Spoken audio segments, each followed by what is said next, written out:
Biasanya, pasar jodoh ini dibuka sebanyak 4 kali dalam setahun. Dalam praktek jual beli ini, para perempuan ini akan didandani atau di make up sedemikian rupa.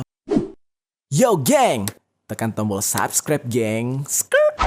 Ketika mereka melihat pengeksekusian hewan-hewan, ada yang menangis, sedih, ada yang bahkan muntah-muntah nggak tahan ngelihat kondisi pasar tersebut, yang akhirnya mereka harus keluar dari komplek pasar tersebut. Barulah setelah hewan-hewan ini mati, dibakar gitu ya untuk menghilangkan bulunya. Biasanya untuk penjualan daging anjing berkisar 250 sampai 400 ribu rupiah per ekor, tergantung ukuran gitu ya, atau mereka juga bisa membeli dalam jumlah per kilogram. Lain halnya dengan tikus. Kalau tikus biasanya dijual dalam kondisi yang sudah mati dan dibakar gitu ya. Nah, tapi biasanya si tikus ini tidak dibakar sampai habis, akan disisakan ujung ekornya. Nah, ini supaya menandakan kalau tikus tersebut bukan tikus got, tapi memang tikus hutan berekor putih gitu ya. Jadi tidak bisa dipalsukan oleh pedagang. Nah, itulah tandanya gitu. Namun menurut gua tetap aja namanya tikus gitu kan. Aduh, geli banget. Terkadang juga ada tikus yang udah mati namun belum dibakar. Nah, setelah terjadi kesepakatan, barulah tikus ini dibakar untuk dibawa pulang oleh pembeli. Jadi banyak sistem jual belinya ya. Jadi lu bisa pilih gitu. Nah, hewan-hewan ekstrim lainnya seperti ular piton, babi hutan, babi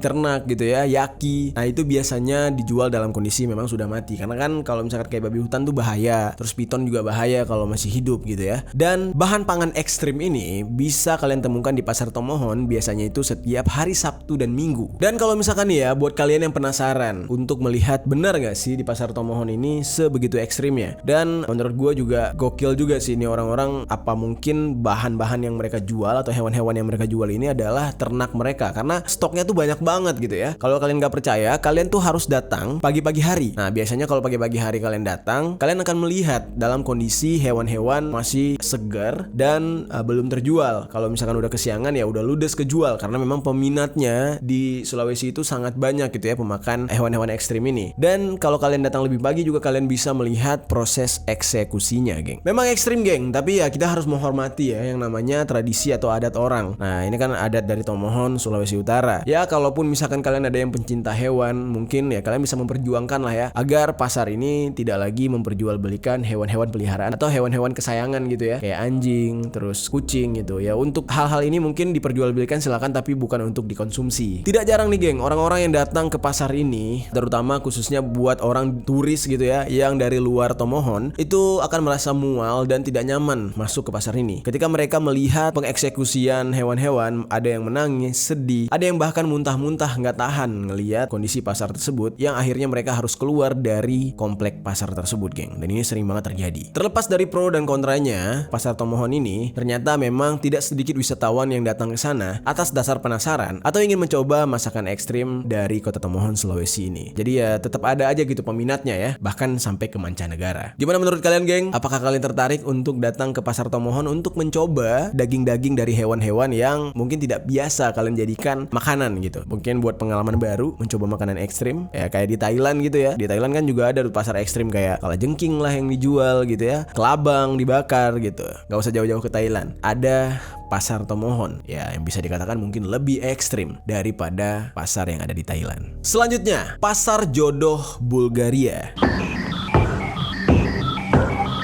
Setiap kali kalian berkunjung ke daerah-daerah, pasti daerah tersebut mempunyai keunikan tersendiri dibanding daerah yang lain. Nah, sama halnya jika kalian berkunjung ke Pasar Jodoh Bulgaria ini. Di sana kalian bisa menemukan sebuah tradisi yang unik yang bernama Gypsy Bride Market, yang bisa dibilang ini kalian tidak akan pernah dapat atau temukan di pasar manapun di belahan dunia ini. Sesuai dengan namanya, Gypsy Bride Market, pasar ini bisa dikatakan pasar yang cocok atau paling digemari oleh para bujang lapu atau lajang gitu ya. Mengapa tempat ini sangat unik? Karena memang tempat ini menjadi tempat untuk memperjualbelikan wanita yang masih muda, yang masih lajang, untuk dijadikan jodoh bagi pria-pria di Roma, geng. Letaknya itu tepatnya di kota Stara Zagora, Bulgaria. Dan seperti layaknya pasar biasa, di tempat ini terjadinya tawar-menawar untuk harga calon pasangan yang akan dijadikan istri. Kalian jangan berburuk sangka dulu ya. Ini nggak sama seperti praktek prostitusi prostitusi atau PSK. Kalau PSK kan memang wanitanya tidak ada harga gitu ya. Maksudnya tidak ada harga dalam artian dibayar lalu ditiduri terus ya udah selesai sampai di situ gitu kan. Nah, kalau ini beda. Ini benar-benar mencari pasangan. Walaupun ini ada terjadi jual beli, tapi itu lebih ke mahar mungkin. Nah, makanya sebelum kita ngejudge mungkin ya, nih kita dengar sampai habis dulu ya. Dan kalau mungkin buat kalian ada yang jomblo yang udah putus asa dan duit kalian ternyata banyak banget, kalian bisa datang ke pasar ini nih buat nyari jodoh karena orangnya cantik-cantik, orang Roma, geng.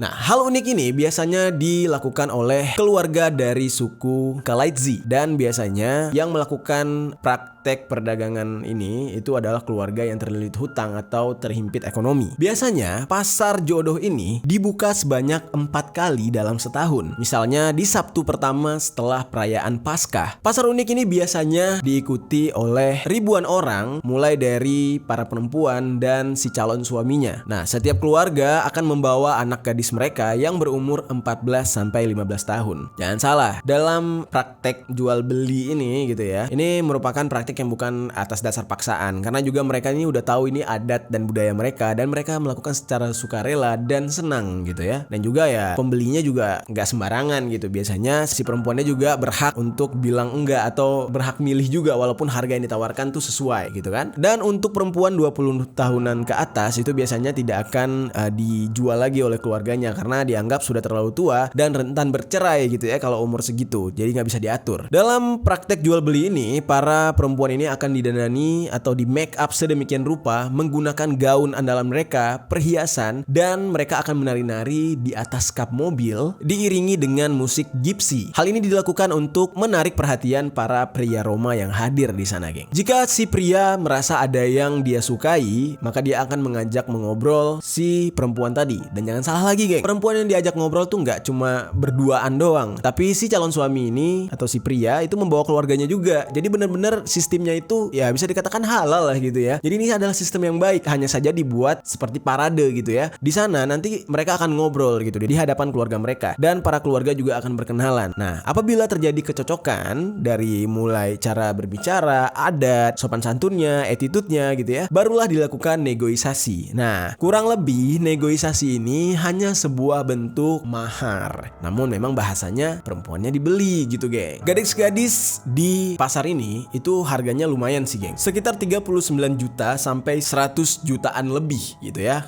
harganya. Nah, hal ini dipatok dari paras wajahnya, seberapa cantik dia dan seberapa banyak laki-laki yang memperebutkan dia, ya yang ngantri gitu. Alhasil ya si ceweknya nanti akan menseleksi juga. Oh, ini cowoknya tampan dan penawarannya harga tinggi. Nah, itulah yang biasanya akan menang gitu ya. Ingat, yang berkuasa di dunia ini hanya good looking dan good money.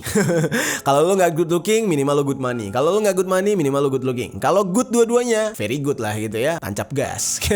Oke, tradisi unik ini bahkan sampai saat sekarang ini masih sering diadakan. Hal ini sangat-sangat membantu orang tua suku Kalaidzi baik dari segi perekonomian maupun dalam hal menjaga anak-anak mereka untuk menghindari hal-hal yang tidak diinginkan gitu ya, namanya modernisasi. Ya, umur-umur 15, 16 tahun mungkin mereka merasa itu bukan underage dan mereka sudah bisa menikahkan anaknya ya daripada mereka berzina gitu ya. Ya, ini adalah sebuah tradisi yang menurut gue positif. Namun ada hal yang sedikit negatif. Ya, sedikit ya, gengnya gak banyak. Yaitu dimana pasar ini mengharuskan ya si anak-anak gadis mereka kan nikah muda tadi ya, underage gitu ya. Nah, namun kan kita tidak tahu gitu ya, underage bagi mereka gitu ya, itu apakah sama dengan negara lain ya. Mungkin mereka merasa anak mereka matang di usia itu. Ya seperti kita aja, orang Asia gitu. Orang Asia kita badan aja tuh kecil. Muka kita itu mau umur berapapun kadang-kadang akan awet muda gitu ya. Tapi kalau kita lihat bule-bule kayaknya umur 20 aja udah tua gitu. Nah, gimana dengan mereka? Ya, kalau gue gak salah orang-orang ini adalah keturunan Persia gitu kan. Nah, biasanya akan lebih cepat dewasanya. Nah, namun hal negatifnya itu ada di mereka ini kadang-kadang putus sekolah. Ya, tergantung sama si calon suaminya. Ada yang masih mau membiarkan sang istri untuk bersekolah, ada yang akhirnya tidak diizinkan bersekolah, putus sekolah dan membina rumah tangga. Dan ya namanya masih jiwa muda gitu ya. Memang ada beberapa kejadian yang cowok-cowoknya itu punya attitude yang bad gitu ya. Pas perkenalannya baik, ternyata ternyata pas pernikahan ya mungkin bosen atau apa melakukan kekerasan. Ya namanya masih muda, masih emosinya masih tinggi, alhasil hal ini menjadi sebuah diskriminasi atau terjadinya kekerasan-kekerasan dalam rumah tangga terhadap perempuan yang dinikahkan gitu ya.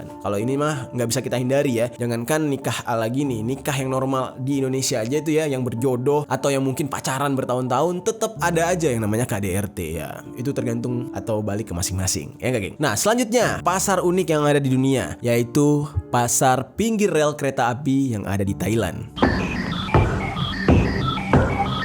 Seperti yang gue katakan tadi, kalau berbicara pasar ekstrim yang ada di Manado tadi ya, ada saingannya yaitu di Thailand gitu. Namun Manado gak jauh kalah. Tapi di Thailand ini ekstrimnya itu aneh-aneh dan unik gitu ya. Mulai dari telur semut, kelabang, kalajengking gitu yang dijual di sana. Dan ini gak heran, pasar-pasar aneh itu di Thailand banyak sekali, sampai ke barang-barang black market sekalipun. Namun salah satu pasar yang paling terkenal di Thailand yaitu Mae Klong Railway Market. Secara bahan yang dijual itu sama aja kayak pasar-pasar pada umumnya, sayur-sayuran, ya telur, ikan, dan lain-lain gitu ya. Namun uniknya di mana nih geng? Uniknya itu adalah letaknya. Entah apa yang difikirkan oleh masyarakat atau pedagang di sana, mereka berjualan hanya berjarak 2 cm dari pinggiran rel kereta api. Gila gak tuh? Nah, lo yang suka ngomong Indonesia itu orangnya norak, ketinggalan zaman, bodoh. Nah, stop dulu. Lo lihat Thailand. Kita gak bilang dia bodoh, namun adakah akal sehat gitu ya ketika lo menjadikan ini sebuah tradisi, yaitu pasar di pinggir rel 2 cm. Kalau hilaf gimana? Kalau tiba-tiba tuh kereta kecelakaan, otomatis semua orang di pasar ikut mati gitu kan? Nah inilah yang terjadi di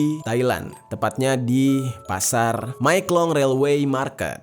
Nah kalau lo belum lihat fotonya mungkin lo belum percaya, tapi ini udah gue tampilin foto dan videonya, jelas banget ya. Lalu apakah kecelakaan sering terjadi di tempat ini? Nah justru ini minim kecelakaan di tempat ini. Karena kenapa? Semua masyarakat ya, terutama pedagang dan pembeli yang sudah terbiasa datang ke sana, itu sudah tahu jadwal keluar masuknya kereta yang ada di sana. Para pedagang ini akan buka dan merapikan atau tutup dagangannya itu sebanyak 8 kali, karena memang jadwalnya itu ada 8 kali mondar-mandir atau masuknya kereta api di stasiun Mae Klong ini. Dan juga biasanya sebelum kereta melintas akan ada pengumuman yang menjadi petanda bagi para pedagang untuk merapikan dagangannya gitu geng. Para turis yang datang ke pasar ini itu sangat menantikan momen ini. Momen dimana si para pedagang itu merapikan dagangannya, si para pembeli yang bersembunyi di balik dagangan, dan kereta api yang lewat di sebelah dagangan yang jaraknya bener-bener tipis gitu kan. Pasti kena lah kalau misalkan ya 1 cm itu pastilah anginnya tuh nyiprat lah gitu ya, bikin barang si pedagang rusak.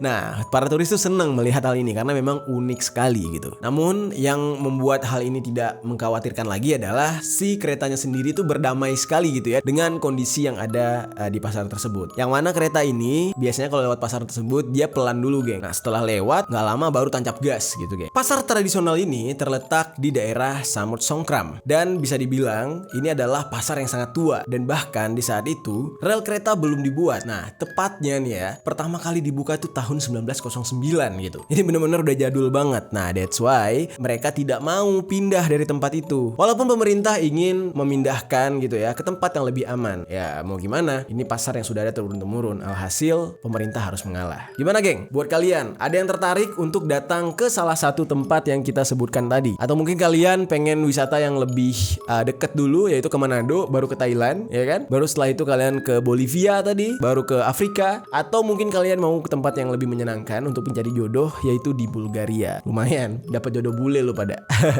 Silahkan tinggalkan komentar di bawah.